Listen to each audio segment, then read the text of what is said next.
Hello and welcome back to the Living for Philly podcast. This is episode 40 of the podcast, and joining us today as special guest, we got ESBN, we got Mason once again, and we have Alec and Alex, and then we have Jared, and then we have Ben.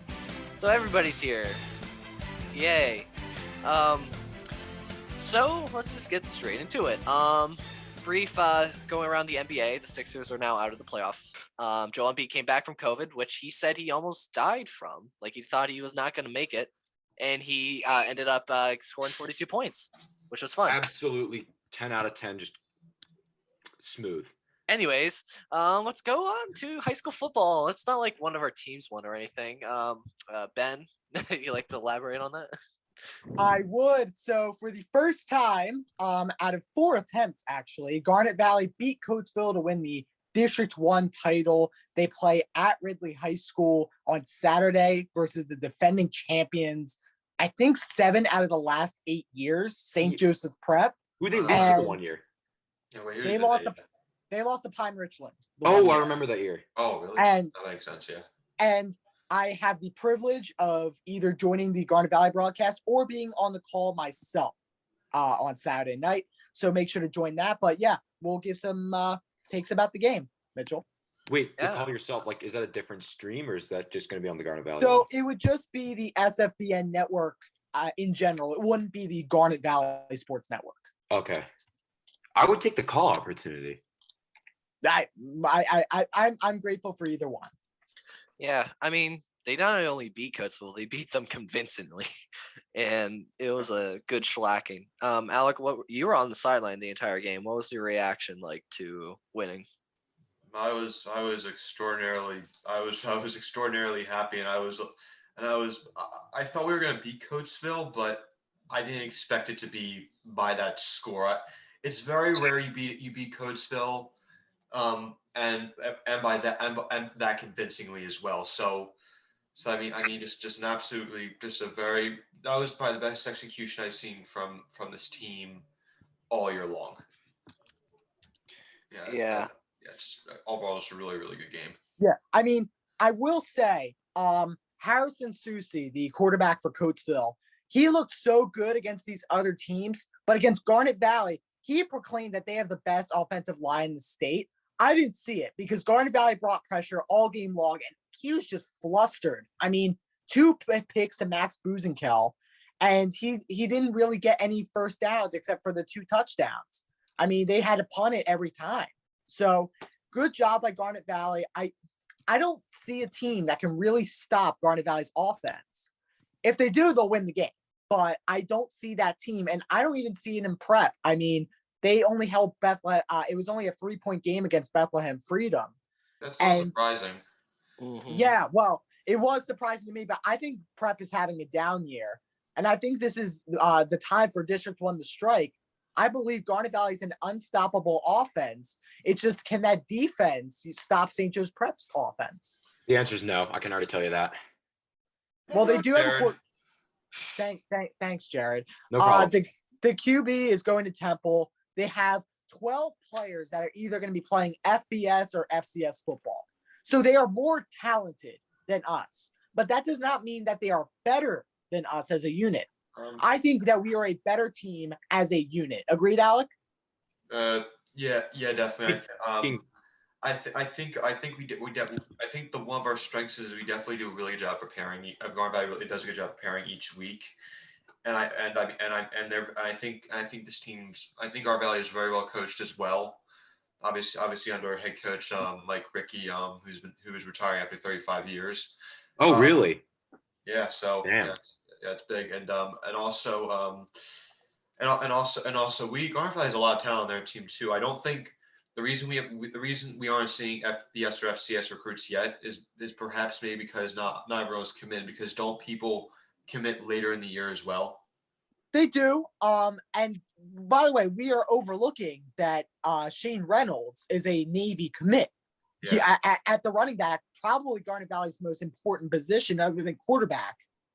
Max Buzenkel is a great athlete at quarterback. He's a Notre Dame lacrosse commit. Sean Gallagher is a Navy lacrosse commit, but I was speaking to the Delco Times, Jack McCaffrey. And I think we both think that he could be a Navy football player if he could walk on. I mean, he just has that much talent and moves this team along. It's going to be a really close game. It's going to be a test for both these teams, but I believe Garnet Valley will pull it out in the end. Mm-hmm. I'm sorry. Yes, Alec, you raised your hand. Would you have something to say? Wait, what? So the one thing I was gonna say is that Navy did play Temple, and Navy smacked Temple 30-14. So Both teams are 3-win teams, so but to be fair, Navy is a better team than Temple is. I think we're gonna be toilet bowl. And What? by the way, I'll also add in that beating a Temple quarterback, GV has done before. Well, obviously he's not a quarterback at Temple now. He's just labeled athlete. But Trey Blair was a Temple commit at the quarterback position, and Garnet Valley beat them a couple years ago. So this is nothing that we haven't seen before. Is that the problem is, can Garnet Valley cover the other positions that are FCS, FBS commits on the offense? And can Garnet Valley penetrate the St. Joe's Prep defense, which I believe they can do, which is, again, stopping St. Joe's Prep on offense. Is there a running back commit anywhere? Their running back. Is he Oh, going? I'm sure he is. He's been the driving force of their team. I don't think they've been throwing that much. Okay, then that plays into Garnet Valley. I think that plays in Garnet Valley's strengths. Oh yeah, I believe, and you can at me on this. You can do whatever. I believe Garnet Valley has the best run defense in the state. I believe Garnet Valley has the best defensive line in the state. Even though we don't play like a safety back there, well, it's a problem if you beat us one-on-one in coverage. But here's the thing, that's if you have time, because the Garnet Valley defensive line will penetrate any offensive line and give the QB trouble. Simple as that. All righty. Why penetrate? Well, I hope Garnet Valley wins personally. Same. We all do.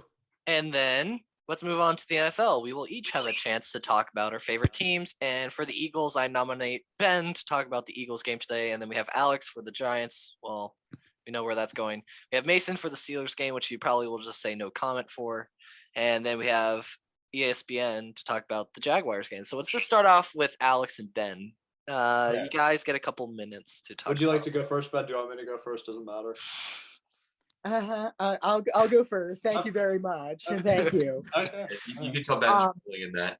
Yeah. So, all right. Before I log off, so I don't have to hear the smack from Watson, I'm because not he going to is a talk New that York. much smack. Believe me, I'm not going to try. Yeah. We'll see about that. Yeah. Look, this has been a complete dumpster fire by the Eagles offense. I believe defense, they did what they needed to do. They only gave up what, 10 points? 13 points? Yeah. 13. That's not too bad. They kept them in the game on the last drive. It's just that stupid Jalen Rager dropped the ball at the 1 yard line. The Eagles and And drafting the wrong receiver. Dropped two touchdown passes today, not just one. Don't I forget. know, And he didn't. He stopped running on the one because he thought the safety wouldn't come up and just come up from behind and. No. But the second one is way more the important pass. That could have been the game. Like, look. This offense was a train wreck today, but I put a whole ton of blame on Jalen Rager because he was targeted too many times and he dropped too many passes. I mean, Didn't Hurts have 3 interceptions? I didn't say 100% of the blame. I'm giving Hurts blame too. Oh, But I'm also giving other a- news: Matt Boyd's gonna be a free agent, by the way. No one cares. Okay, moving on. No one, no one cares. So I'm really disappointed. That probably just cost us a playoff chance. We probably have to win out. This is bad. This is this is really bad. Well, we have to hope you're not making the playoffs. You were making the playoffs anyway. We No, just I need to know. we just need to hope the Cowboys lose and we lose. Yeah. So building off of that, I'm not going to talk shit. I'm going to be reasonable here. Building off of what Ben said, we capitalized on the Eagles' mistakes. We only scored 13 points, which is pathetic considering Jalen Hurts threw 3 interceptions. And our offense looked a little bit pathetic driving down the field. The Eagles' defense did a good job of stopping us. On the flip side, our defense, I think, did a really solid job outside of the 3 interceptions of getting pressure and not letting them get into the end zone a lot. And it was just kind of like a really bad game by both teams. So Let me ask something That's for you, fair. Alex. How did you think Kitchens did in his first game? I Because think the play calling was Ready? better than Jason Garrett, but there are times where I wanted to throw something at the TV. is it still just a generic Yeah, Like, it's like so like generic look? there's this kind of like West Coast offense type of thing happening where it's like these little screen passes, these little outlet passes, slant passes and stuff. They're not passing more than 5 yards when they need to. Freddie Kitchens did a slightly better job of throwing it down the field when we needed to. That's the only difference. I mean, Right, it's tough. it's- Your offensive line's Is awful. not very good, and Yeah. All right, you're ESPN, also do you my want to bad. talk about the Jaguars? yeah. I can go into that, but here's a recap. Urban Meyer can't coach, and that's pretty much it. But He can I coach, mean, just seriously, not at the NFL level. no, he can't coach. I don't. I'm not convinced he can coach. What about Florida and Ohio State? Again, just not. He can recruit, but can he coach really? I mean, I don't know, but I mean, seriously, I mean, there's just so many times. I'm just making sure I pull up the box score just right now, but I just see constantly throughout the game they can't line up right. There's just many miscommunications. There just seems to be a ton of details missed. Today I think I saw like multiple times they couldn't get off. They would just have a penalty on special teams. They would have a penalty. They had a penalty I think cost them a game again. They couldn't get off the field just because of penalties, and that sort of thing. That revolves around coaching, right? If you're not executing what you're practicing, and if you're committing stupid penalties, it's on your coaching for the most part. Well, and I feel like it's been happening the entire I feel like season. the discipline part is partly on the player too, but I am with you there. Well, I mean, how can Urban punish anybody if they do anything wrong? We're being honest here. Like he skipped the team plane. I mean, and that does matter, right? And that's a big thing that he said, right? It's almost, and I would assume some players didn't take that very kindly. I mean, I remember at the time there was reports he laughed him out. He got laughed out of the room. So there's that, I guess. But the Falcons also like they were weird because you saw times like they knew when they had the script working, right? They can run inside zone. They get a lot of runs there for Cordarrelle. And the passing game, they could get some guys open and make some plays. You saw a pretty good offensive script, but from Arthur Smith. But then you just saw times they just would stagnate, especially later in the game. They kind of played like they were up a little too much, is how someone put it. Someone new put it, and I agree.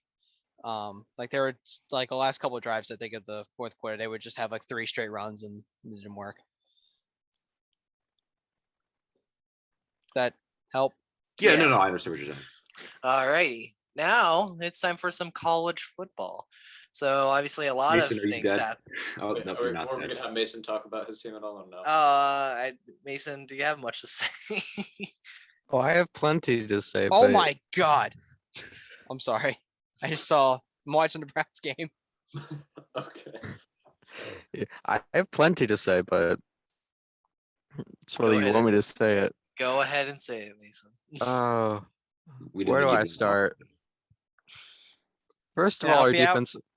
Oh, Your quarterback depth chart is Ben Roethlisberger, Mason Rudolph, and Dwayne Haskins. and then Josh Dobbs. Yeah. So Josh Dobbs, none of isn't those it- guys are going to be.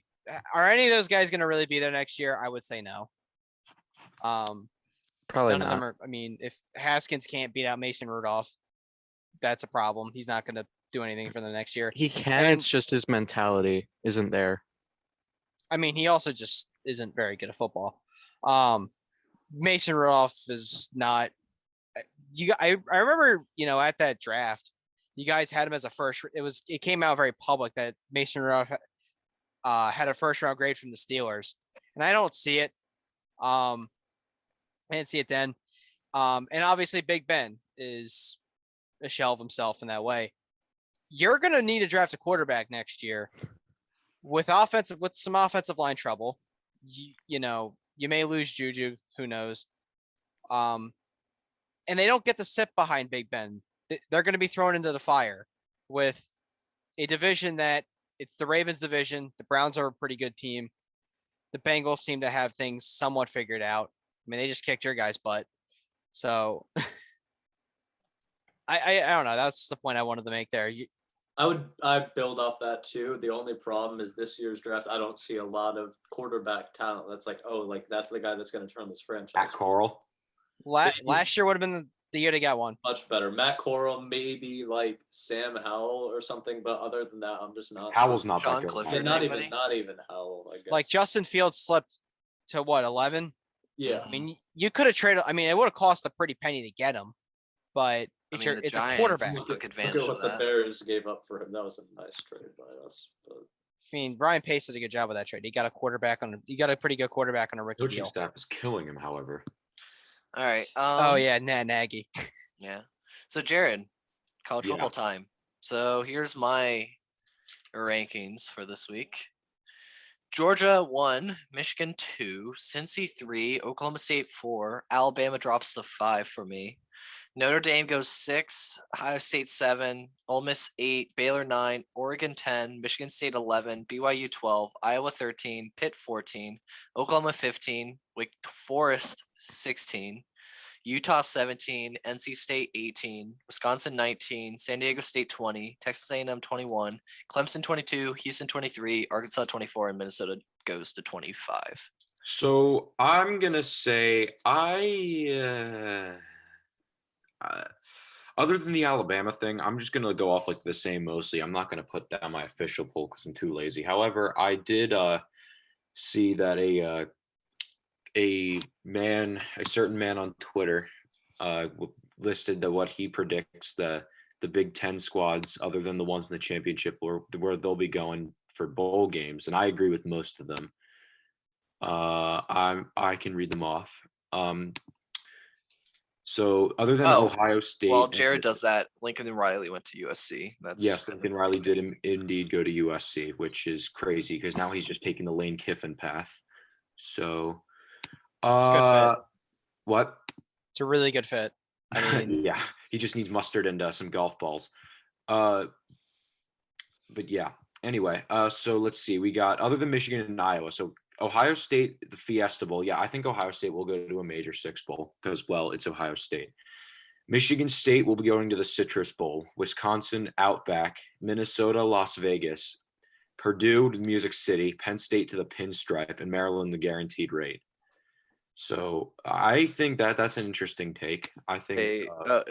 Wait, which one's going to the Rose Bowl? Iowa. Okay. Because like either way, whether It's the Big Ten loser. they'll be the Big Ten runner-up or the Big Ten winner because they're not going to the playoff if they win. So, anyways, there are a lot of sponsorships out there with those bowl games. well, there's just a crap load of bowls. That's another thing. But yeah, I agree with. All right. Penn State took an L. So many laughs were indeed taken. Ohio State lost. Many laughs were indeed had. Auburn is the chokiest bunch of chokers who have ever choked in Chokeville since Georgia. And hopefully Georgia destroys Alabama this week. Yeah. And then, what do I have here? I had something else down. No, yes. So, conference bowl game predictions. Conference USA, Western Kentucky, Texas San Antonio. I have Texas San Antonio. Do you agree? Did you just say conference bowl games? Like, it's the conference championship. There you go. And wait, sorry, what was the game again? Western Kentucky, UTSA. Western Kentucky, UTSA. Interesting. Gotta be UTSA. I mean, they've been struggling the past couple weeks, though. And then Pac-12, Oregon, Utah. I think Utah wins again. You think Utah wins again? I think Oregon gets the revenge. All right. Baylor, Oklahoma State. I think Oklahoma State wins.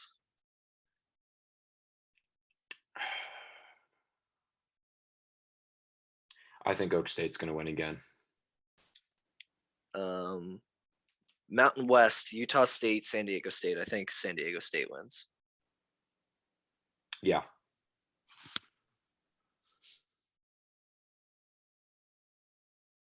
ACC, Wake Forest, Pitt.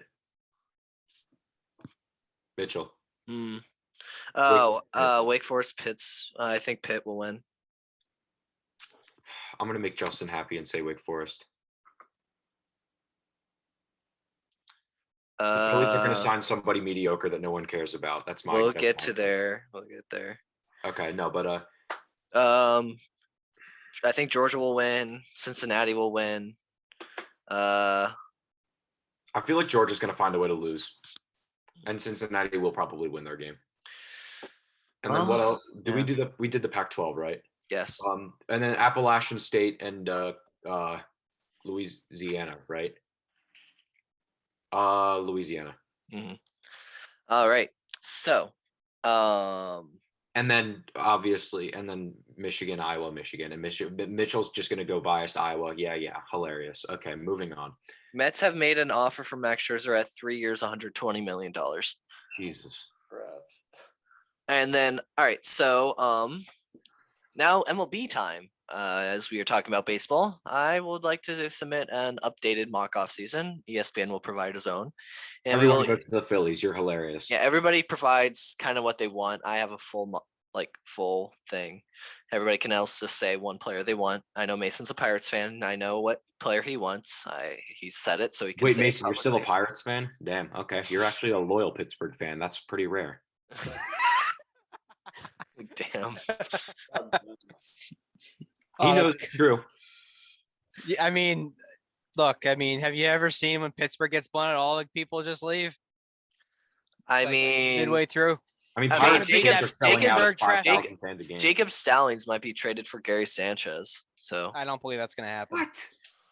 That's a I mean, terrible it makes trade. a lot of sense for the Yankees. I mean, Gary Sanchez might get non-tendered, so you'll just be. Gary Sanchez is donkey Stallings- diarrhea. He should stay in the AL where he can just hit and not catch because he can't field. I mean, everywhere is going to be a DH. Stallings is a Oh, really? very good catcher. Yeah. All right. So my off season. So basically, we're just gonna do this. Rangers, John Gray. He's about to go there. I mean, like he is there. Oh, he is there now. So then I have the Phillies signing. So this is left field's gonna be Kyle Schwarber. Center field will be Kevin Kiermaier or Suzuki. Right field's gonna be Bryce Harper. Not Bryce Bryant. Chris Bryant will be third base. Shortstop will be Stott. Segura will be second base. Bohm will be first base. Hoskins will be DH. JT will be catcher. Bench will be Miller, Galvis, Stubbs, Vierling, and non-roster invitee Albert Pujols because he's my man. It's not a good fit.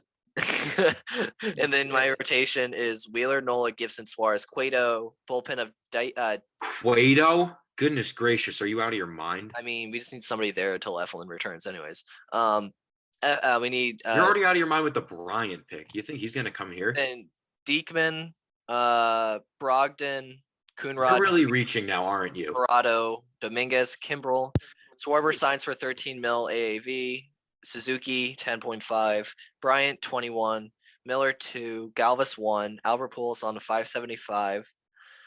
Cueto gets 3.5. Trevino gets 2.9. Diekman gets 2. Kimbrel gets 7. Didi, hopefully in this scenario, is traded away at full value, which brings your total to around between 40 and 45,000. Honestly, who's gonna want him? If you give, it's not about wanting him. It's about wanting the prospect you're going to give up to get him to Yeah. carry off his deal. That's who's going to want that. Which I mean, Yeah, at this point, you might have to give up their friggin' prospect. But if I had to I say, know. the most important free agent I'm on that list is Kyle Schwarber. I really think the Phillies need him. That would be Yeah, my. but they're not gonna get him. But where would they put I him? could see them getting him. Where I would only they got put him? 13 million though. But all right, let me ask Mitchell, they don't Mitchell. have room for him. Yeah, they do. Where? Left I'll field get into that. He's a terrible fielder. Have you not noticed? I'll that? get into that. from the DH. Mitchell, Yes. What about Reed? this is your perfect offseason, right? I'm just This is what I would be happy with. That fifth bench spot probably. that's you're demanding a lot if that's awesome. that's Very the standard. I mean, it's my perfection. Obviously, it's not perfect. No, you pretty much do expect. I it mean, I all. really just want Kyle Schwarber and Chris Bryant. and that's Plain not I gonna don't happen. know if that's. Yeah, I would agree with Jared there. I don't know if that will fit under the tax. Who I want. They might pull some Cueto or something like that, but they're not getting the rest of them that you mentioned. There's no chance in hell that John Middleton is going to be willing to sign Hey, these people. ESPN, we got a Techno Mario. What are your thoughts on Dave Dombrowski, Jared? I like what he's doing. The only problem is he has a thing called ownership that's getting in his way. Okay, so he's not like Dave Dombrowski. I mean, he's not like all right. I mean, I'll say With this 10 about. minutes left, so start doing your spiel. Well, I might need more than 10 minutes to go into Oh, all this, but All right, um, do simplified version. how about we just go wait it- for the next recording? Yeah, just start. Yeah, just well, the thing is, let's start off. So, Jared, what do you think the Phillies should do this offseason? Sign people and force John Middleton to sell the team. How about that? Wow. No, but they Break up need to your- address. Wait.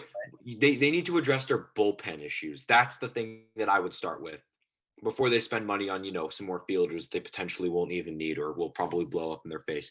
They need bullpen arms. Whether it's trading for them or signing them, they got to pick them up. Otherwise, we're just going to get a repeat of every other freaking year, and everyone's going to be shocked, even though no bullpen. Especially Mitchell. He was so surprised that they didn't make the playoffs. Oh, wait. Bullpen.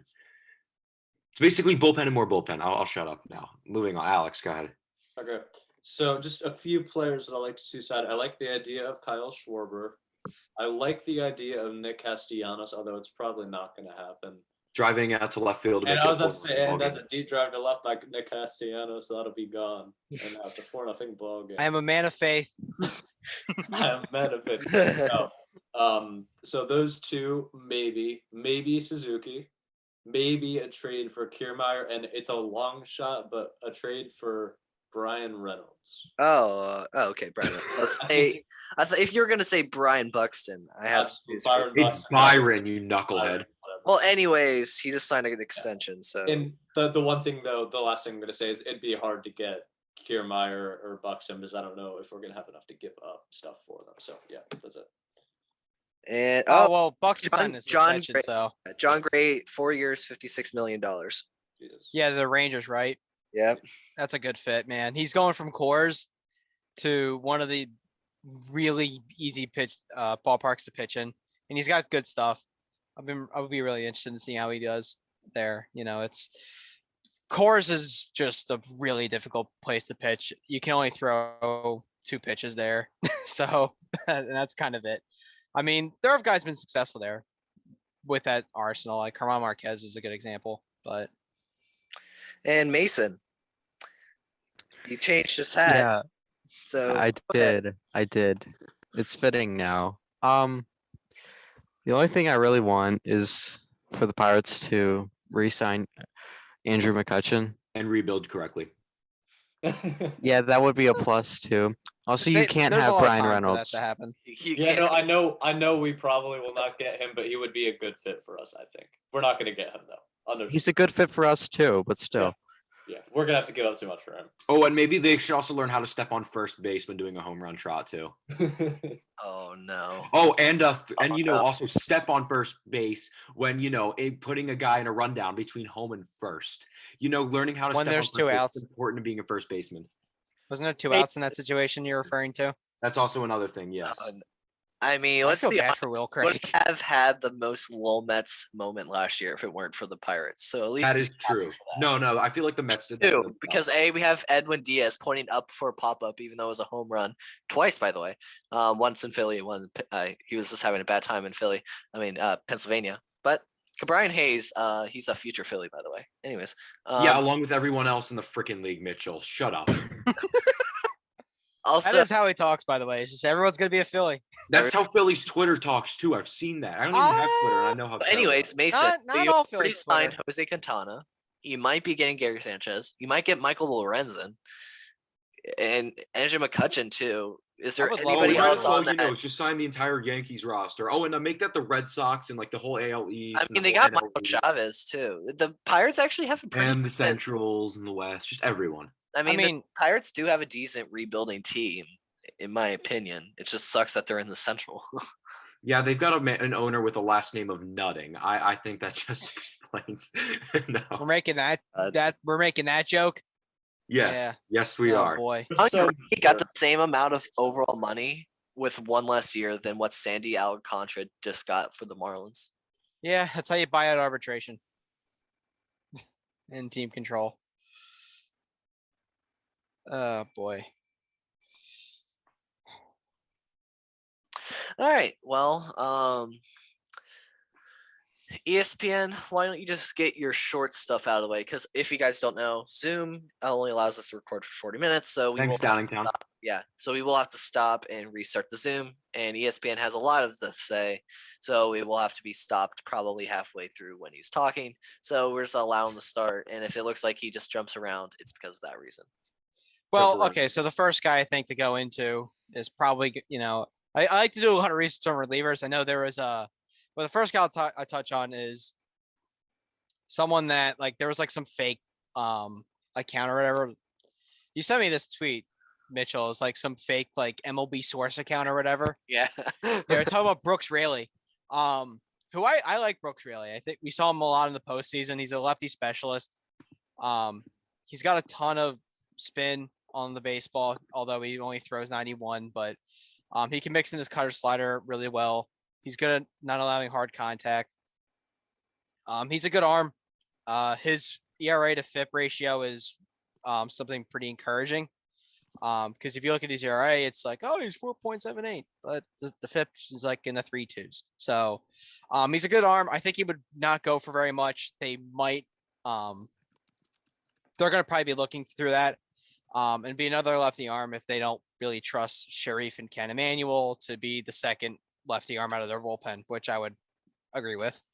So there's that. I mean, they're going to have to, they let the Hector Neris walk, so there's going to be a lot of them trying to, seems like they're going to look to go the cheaper route on a few different relievers and maybe sign a big closer, which I have my worries about that.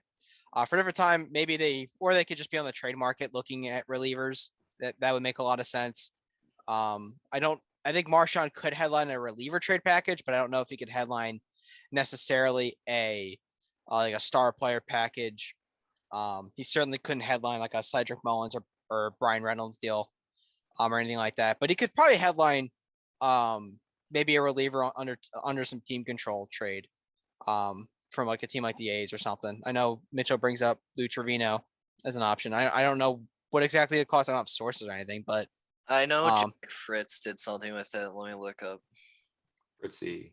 Oh, and while you do that, it's less than a minute, so we might as well cut it off here. We have 1:20. Oh, my thing, it says less than a minute. But yeah, you're looking through the bullpen. I like to do research on the bullpen arms. I wrote about Richard Blyer and Connor Green as two arms.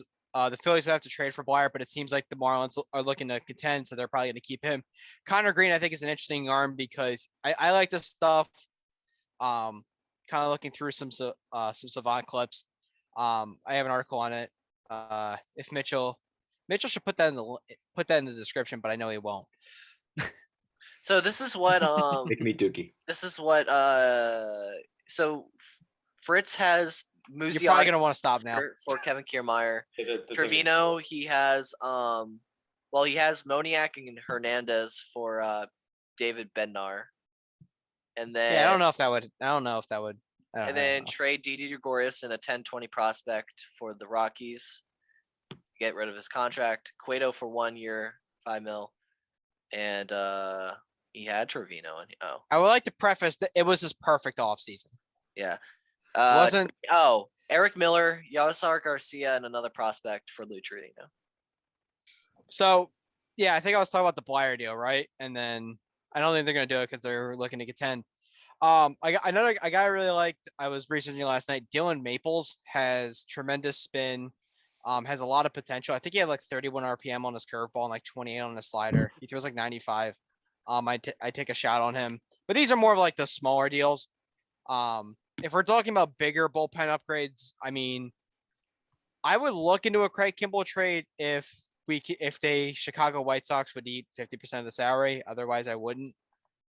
I still see the stuff in him. He still throws 95, 96, 97 miles an hour, and still has a good curveball, but I don't know if It's pronounced knuckle curve.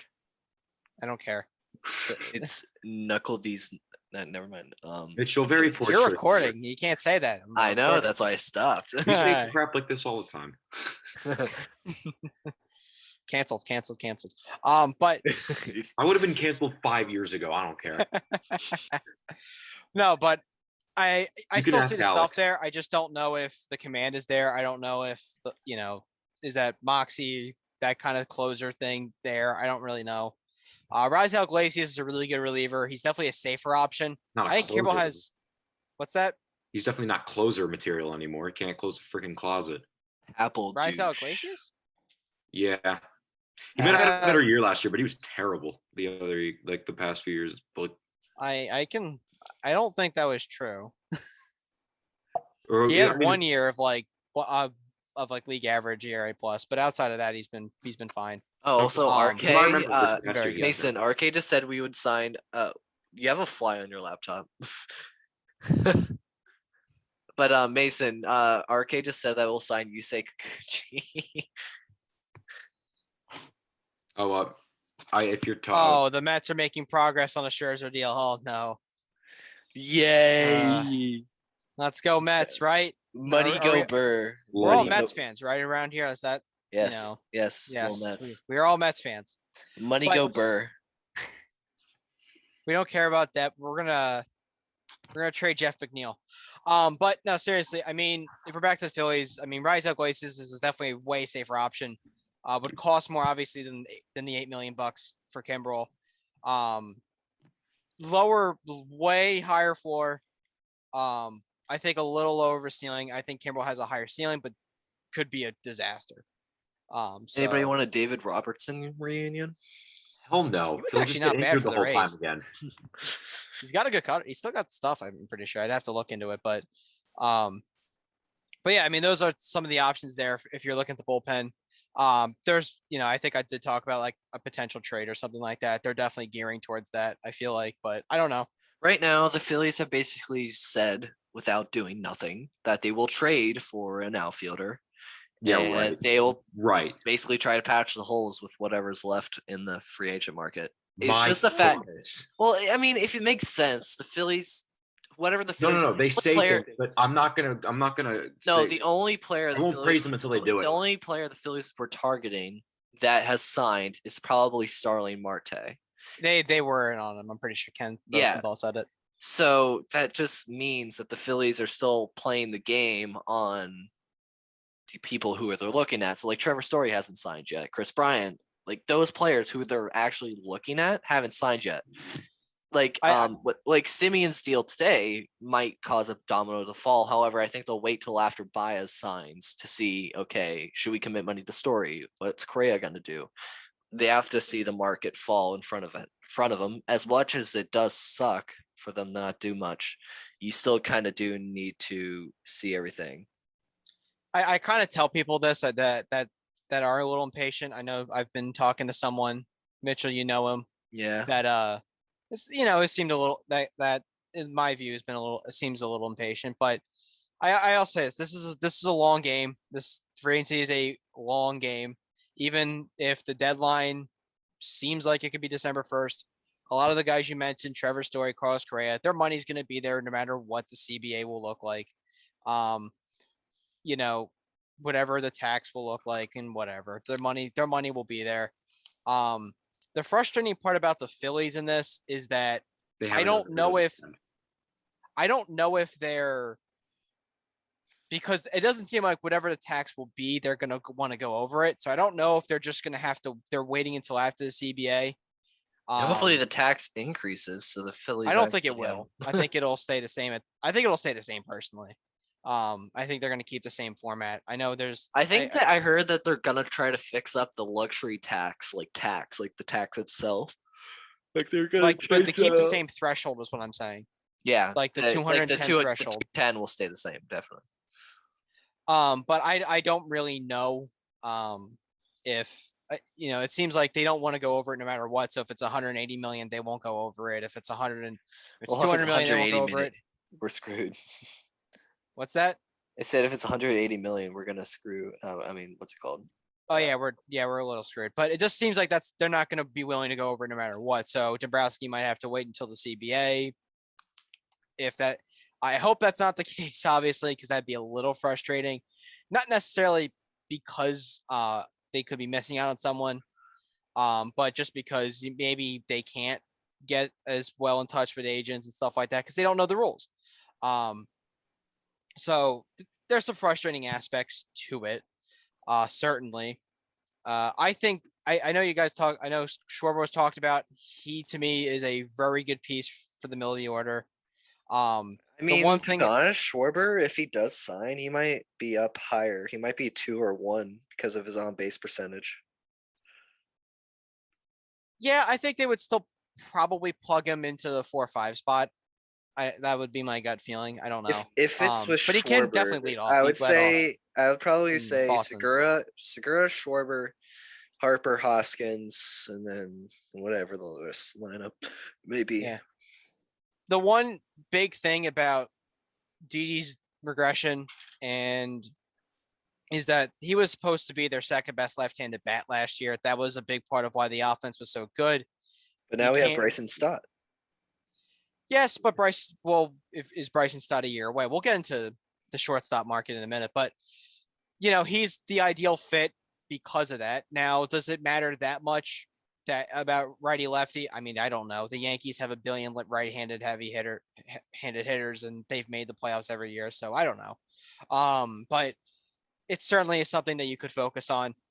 If we want to go to the shortstop market, I don't think Correa is in their price range or their year range. I don't really want to give them a 10-year, $30+ million contract if they're going to stay below the tax. Marcus Semien just signed.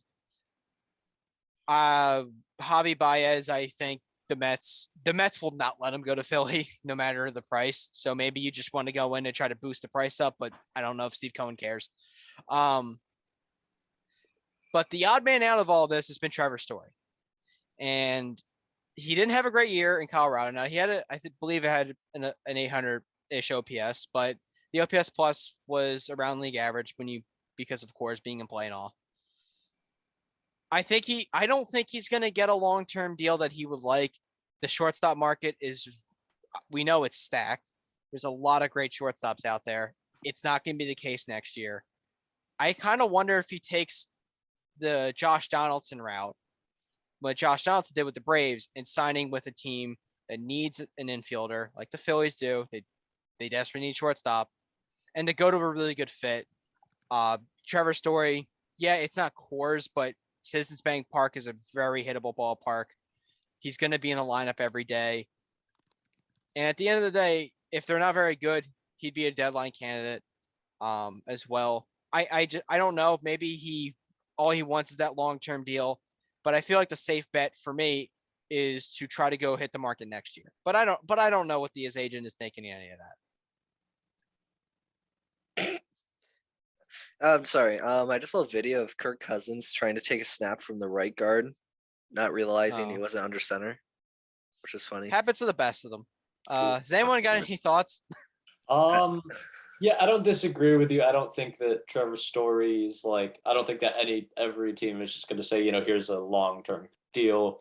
I think that it would benefit him to wait as well, but I honestly think that he thinks he's worth that long-term deal, and I think he's going to sign one. I think he's getting offered 4 or 5 years. I just don't think it's the AAV he wants. Oh, okay. And that's yeah. because Javi Baez, Marcus Semien, Carlos Correa. I'm probably forgetting someone. Corey Seager, that's who I was forgetting.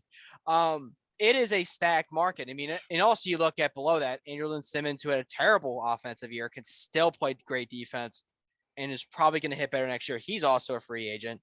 And there's some other guys down the list. It is just a stacked shortstop market. It is a tough market for Trevor Story to break in when he didn't have a great year. I think there's some, I think I don't know if he really wanted to be in Colorado, to be honest. They're a mess. and he didn't get traded.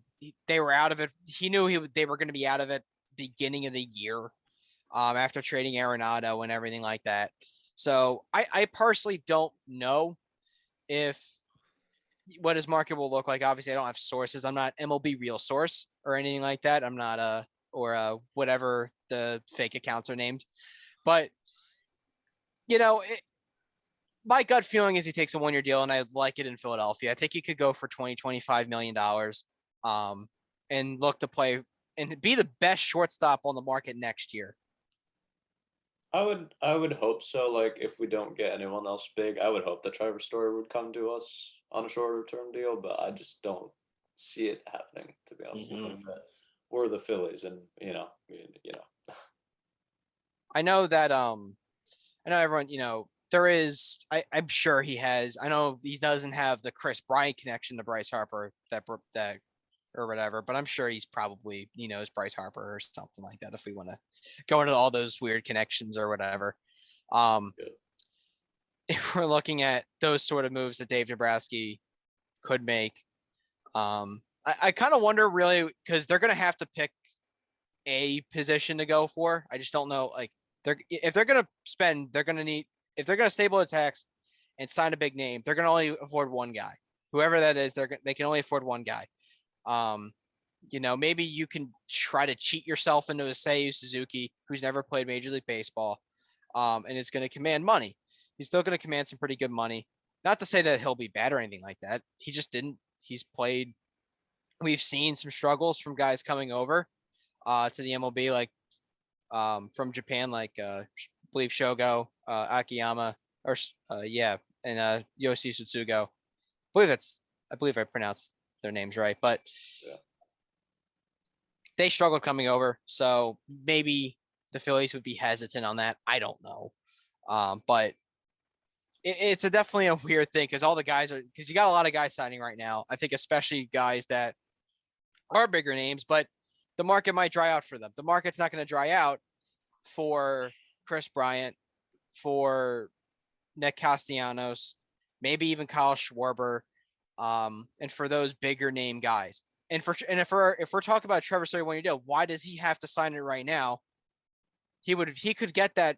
If we're talking about a 1-year, $25 million deal, he can get that in August. He can get that not in August. He could get that in February if the CBA is right. He can get that whenever he wants to. So he would be holding on to a long-term deal. I'm just kind of rambling here at this point, but that the free agent market's weird. Yes. All right. Well, so hopefully the Phillies do something. I think we all hope that something is a good something, and hopefully not a bad something. So yeah. I think I maybe should have made the point there on the story. If it's going to be Trevor Story, it's going to be a while because of what I just said. Yeah. So then let's start with our closing thoughts. So let's start with Alex. The Flyers looked really bad tonight at the end of the game. It was 2-2 in like the second period, and it was like, oh, maybe we snapped a 5-game lose streak, but then we lost 5-2. Yeah, and we're on a 6-game lose streak, and we're suffering. That's what I have. Yay, pain. All right, Mason. I just hope the Pirates sign Andrew McCutchen. Good luck. Jared. Why? Because Mason, I hope you had fun getting tortured. No, but anyway, what? Oh yeah, so hail to the victors, valiant. Laugh at Mitchell, everyone. Laugh at Mitchell some more, and laugh at Mitchell. Flyers need to get their crap together. Hopefully, they will. I mean, it is going to be an even postseason year, so according to the time grandfather's clock thing, they should make it. Last time they didn't make it in an even year was, I actually believe, 2006. Yeah. Wow. 2006. They made it in 08, 10, 12, 14, 16, 18. 16 by the skin of their teeth. 18 and 20. So, yeah. But they haven't made it in an odd year since 2011. So, I don't know. AV's got to get the team, back on track. Hopefully Michigan wins and goes to the playoff. Hopefully Alabama gets destroyed.